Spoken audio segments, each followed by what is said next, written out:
A car is designed to be stable. Where must the center of gravity of the car be? Okay, look, understand the concept, okay?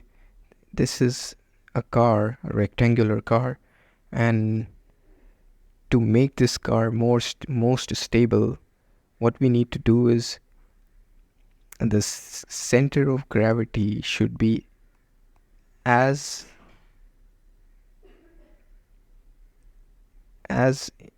middle.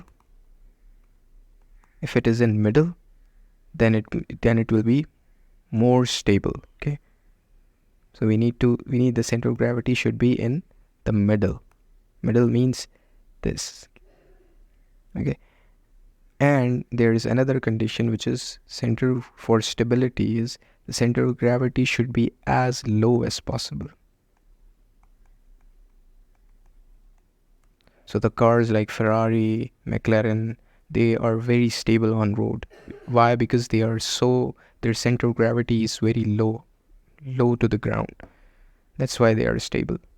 Otherwise, as compared to a school bus, which is high up, those are not very stable because their center of gravity is far away from from the ground. Okay.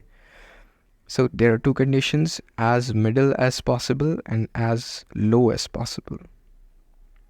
So if these two conditions are met, then the car will be more and more stable. So which option could be? So if part A is above the front wheels. So see, they are not. So they're saying that for the front wheel, if these are the front wheels, the center of gravity is above the front wheel. No, we don't want this. We want the center of gravity should be in the middle of the car. Okay, so this is not a good option. Above the rear wheels, again they're saying that it should be above the rear wheels.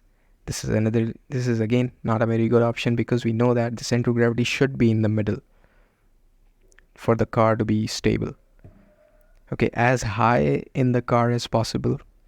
Okay, no, this is again the center of gravity should be as low as possible. Yeah, this one is the correct option. So part D.